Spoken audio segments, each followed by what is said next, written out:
So guys अब जानते हैं एमपी लैट्स के बारे में, member of parliament local area development scheme के बारे में। काफी इंपॉर्टेंट टॉपिक है ये, और ये टॉपिक न्यूज में क्यों आया तो वो इतना इंपॉर्टेंट नहीं है, वो मैं आपको बाद में बताऊंगा। पहले जो काम की चीज है वो सुन लो पहले इस स्कीम के बारे में। तो ये स्कीम लॉन्च हुई थी दिसंबर 1993 को। ये स्कीम जो है उसके नाम से आपको क्या समझ में आ रहा है? देखो, member of parliament local area development scheme, इसके नाम से आप क्या समझ रहे हो? तो आप यही समझ रहे हो ना कि एक मेंबर ऑफ पार्लियामेंट जो है वो लोकल एरिया में डेवलपमेंट करने का कार्य करते हैं। तो ये स्कीम उसी से रिलेटेड है। एक एमपी लोकल एरिया में डेवलपमेंट जो होता है, यानी कि लोकल एरिया डेवलपमेंट के लिए ये कार्य करते हैं। ये लोकल एरिया के अंदर इंफ्रास्ट्रक्चर क्रिएशन के लिए रिकमेंडेशन देते हैं। वो बताते हैं कि एक एरिया के अंदर ये चीजें जो है वो बनाई जाए, जिससे कि कम्युनिटी को, जिससे कि मतलब लोगों को, जनता को जो है वो सहायता मिल सके। और ये कैसे प्रोजेक्ट्स होते हैं, कि किस प्रकार की ये प्रोजेक्ट को रिकमेंड करते हैं। तो इसके लिए मैं आपको ऑफिशियल वेबसाइट पे लेके जाता हूं। एमपी लैट की ऑफिशियल वेबसाइट है mplats.gov.in। इसमें देखिए ये स्टेट राज्य लिखी है, तो मैंने मध्य प्रदेश राज्य सेलेक्ट किया है। आप अपने हिसाब से राज्यों को सिलेक्ट करके देख भी सकते हैं। तो देखो यहां पर एग्जांपल के तौर पे देखिए, drinking water facility, education, electricity facility, health and family welfare, irrigation facility और दूसरी public facility, railways, roadways, pathway, bridge. तो मोटे मोटे तौर पर आपको ये चीज तो क्लियर हो गई कि ये डेवलपमेंटल प्रोजेक्ट किस टाइप के हैं, राइट? जिससे कि जनता को फायदा मिलता है। यानी कि किसी जगह पर अगर रोड वगैरह खराब है तो एमपी क्या करेंगे, उस जगह पर रोड सही करने का रिकमेंडेशन दे देंगे कि ये फलाना जगह पर रोड खराब है, रोड सही की जाए, ब्रिज बनाया जाए इस जगह पे, या फिर जिस जगह पर रोड वगैरह नहीं है रोड बनाई जाए, जिस जगह पर पानी की व्यवस्था नहीं है व्यवस्था करवाई जाए। तो basically community asset, durable community asset creation के लिए रिकमेंड दिया जाता है मेंबर ऑफ पार्लियामेंट के द्वारा।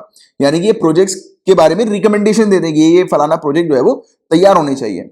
और इसके लिए इनको 5 करोड़ रुपए अलॉट किए जाते हैं कि एक मेंबर ऑफ पार्लियामेंट जो है वो 5 करोड़ रुपीस एक साल में खर्चा करते हैं कम्युनिटी एसेट्स के लिए, ड्यूरेबल कम्युनिटी एसेट्स के क्रिएशन के लिए, राइट? समझ पा रहे हो बातों को? तो ये चीज है इसके अंदर, राइट? और ये एक प्लान स्कीम है जो कि पूरी तरह से गवर्नमेंट ऑफ इंडिया फंड करती है। मेंबर ऑफ पार्लियामेंट हर साल रिकमेंड करते हैं कार्यों को। कौन से कार्य होते हैं मैंने आपको बता दिया। इसमें एक दो चीजें ध्यान में रखने वाली बात है, वो ये है कि ये जो उनको पैसा अलॉट किया जाता है 5 करोड़, तो उनमें से एटलीस्ट 15% जो कार्य होना चाहिए वो ऐसे एरिया पे होना चाहिए जिस एरिया पर शेड्यूल कास्ट पॉपुलेशन रहती है, राइट? और 7.5% कार्य जो है वो ऐसे एरिया के अंदर होना चाहिए जिस एरिया पर शेड्यूल ट्राइब पॉपुलेशन रहती है। तो ये वाली चीज है। इसके अलावा जैसे कि ट्रस्ट और सोसाइटीज वगैरह जो होते हैं, तो उनके लिए भी एसेट्स का जो क्रिएशन होता है, तो उसमें बताया जा रहा है कि उसमें सीलिंग लगाइए 75 लाख रुपए, यानी कि 75 लाख रुपए तक आप जो है वो एक सोसाइटी के लिए, एक ट्रस्ट के लिए जो है आप एसेट्स क्रिएट करवा सकते हो। तो ये सब चीजें हैं जिसकी यहां पर हम लोग को देखने को मिल रही कुछ टेक्निकलिटीज।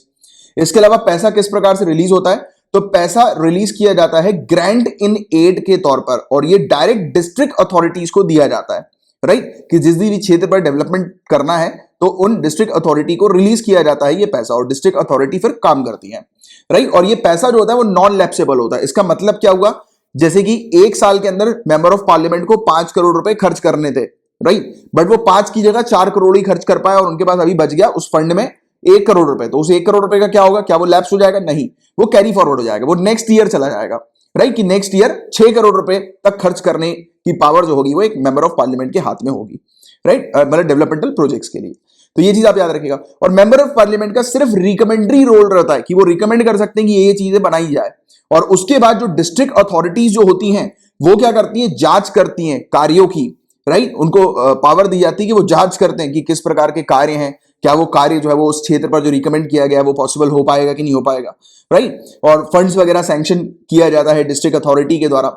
इंप्लीमेंटिंग एजेंसीज को डिस्ट्रिक्ट अथॉरिटी सेलेक्ट करती है। जैसे कल को आप आईएएस ऑफिसर बन जाओगे तो आपको मौका मिलेगा इस प्रकार के प्रोजेक्ट्स पर भी काम करने का, राइट? तो आप बिल्कुल टॉप मोस्ट अथॉरिटी पे होगे, आप फाइनल डिसीजन लोगे कि किस पर्टिकुलर मतलब प्रोजेक्ट को सैंक्शन करवाना है या किस क्षेत्र पर कौन सा प्रोजेक्ट जो है वो जाना चाहिए, तो उसके आप हेड होने वाले हो आने वाले समय में। तो ये सब कार्य भी आपको करने का मौका मिल सकेगा, तो इसलिए मन लगा के तैयारी करो।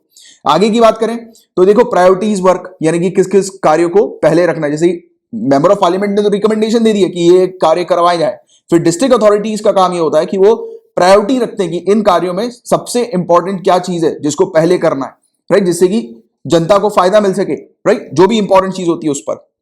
ये वाली जैसे पानी की समस्या है, एक तरफ रोड है और मतलब 2 प्रोजेक्ट्स रिकमेंड किया, जैसे एग्जांपल के तौर पर एक एमपी ने कि एक तरफ रोड बना दो और दूसरा प्रोजेक्ट जो है वो है पानी, मतलब वाटर टैंक की व्यवस्था करवाना। तो इंपॉर्टेंट क्या है, रोड बनना या वाटर टैंक? तो देखो अपनी अपनी जगह दोनों ही इंपॉर्टेंट है, बट पानी बहुत ज्यादा इंपॉर्टेंट है, क्योंकि पानी नहीं रहेगा तो ऑब्वियस ही बात है कि लोगों की मतलब हेल्थ वगैरह खराब हो सकती है, लोगों को समस्या ज्यादा हो सकती है। तो डिस्ट्रिक्ट अथॉरिटीज क्या करेंगी, देखेंगे कि यार पानी की समस्या इंपॉर्टेंट है, एक पहले उसको कंप्लीट किया जाए और फिर आगे रोड हम लोग बनाएंगे, राइट। और दूसरी तरफ डिस्ट्रिक्ट अथॉरिटी ऐसा भी सोच सकती है कि चलो यार पहले रोड बना दें, जैसे कि कल को पानी की समस्या, जैसे कि जिस क्षेत्र पर रोड ही नहीं है, कनेक्टिविटी नहीं है, तो ऑब्वियस ही बात है कि पहले तो फिर रोड कनेक्टिविटी बनेगी, उसके बाद ही फिर दूसरे चीजें लाई जा सकेगी, क्योंकि आप वाटर टैंक बनाने के लिए फिर चीजों की व्यवस्था नहीं कर पाओगे ना, जिन सब मतलब जो भी चीजों की व्यवस्था है, अनटिल अनलेस कनेक्टिविटी ना हो। तो वो डिपेंड करता है एरिया टू एरिया, राइट। तो इसमें एकदम से नीचे, इसलिए मैंने दोनों पक्ष इसलिए आपको बता दिए कि पता लगे आप लोग नीचे वो बोलें कि सर वहां पे अगर रोड ही नहीं होगी तो कैसे फिर वहां पर जाएंगे वहां पर पानी का टैंक बनाने। तो इसलिए मैंने आपको क्लियर कर दिया, बिल्कुल मुझे पता नहीं स्टूडेंट्स के बीच में कैसे डाउट्स आ सकते हैं, तो इसीलिए चलो आगे की बात करेंगे। ये मॉनिटर भी करते हैं, चेक करते हैं कि स्कीम सही तरीके से चल रही है कि नहीं चल रही, क्योंकि निगरानी भी रखना जरूरी है ना। तो ये वाली बात है। और इसमें बताया जाता है कि एटलीस्ट 10% जो प्रोजेक्ट्स होते हैं तो उनका इंप्लीमेंटेशन, यानी कि वो प्रोजेक्ट जो है वो लागू हो रहा है कि नहीं हो रहा है, तो उसको बेसिकली चेक करना, तो इंस्पेक्ट करना हर साल, तो ये डिस्ट्रिक्ट अथॉरिटी का कार्य होता है, काम होता है। अब बहुत ही ज्यादा इंपॉर्टेंट चीज इस पे ध्यान देना, क्योंकि यही गलती करते हैं स्टूडेंट्स एग्जाम के अंदर। अब ये किस प्रकार की गलती आप कर सकते हो कि आप हड़बड़ी में जब क्वेश्चन को पढ़ोगे तो आपको स्टेटमेंट तो बहुत अच्छा दिखाई देगा और आपको लगेगा बिल्कुल करेक्ट, बट आप गलत कर जा सकते हो अगर आपने छोटी सी चीज पे ध्यान नहीं दिया तो।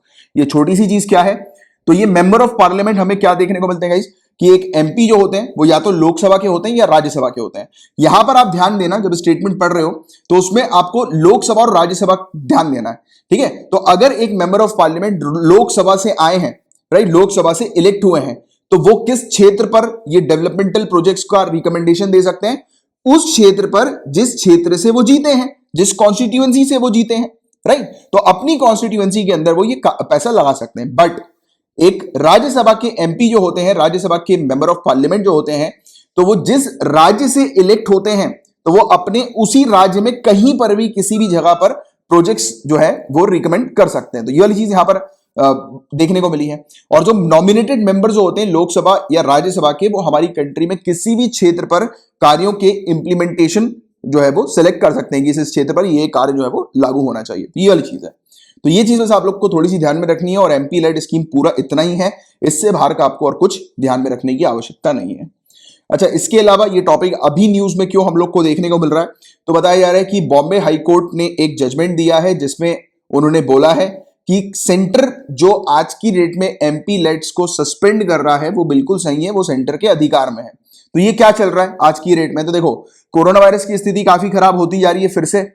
तो इस बीच सरकार ने फैसला लिया था अप्रैल में कि सरकार एमपी लेट्स का जो फंड होता है, यानी कि जो फंडिंग वगैरह प्रोवाइड की जाती है ना एक मेंबर ऑफ पार्लियामेंट को, भी मैंने आपको बताया कि हर साल 5 करोड़ रुपए, तो बताया जा रहा है कि वो फंडिंग नहीं दी जाएगी, वो उस पैसे को लगाया जाएगा कोरोना वायरस को कंट्रोल करने के लिए, खत्म करने के लिए।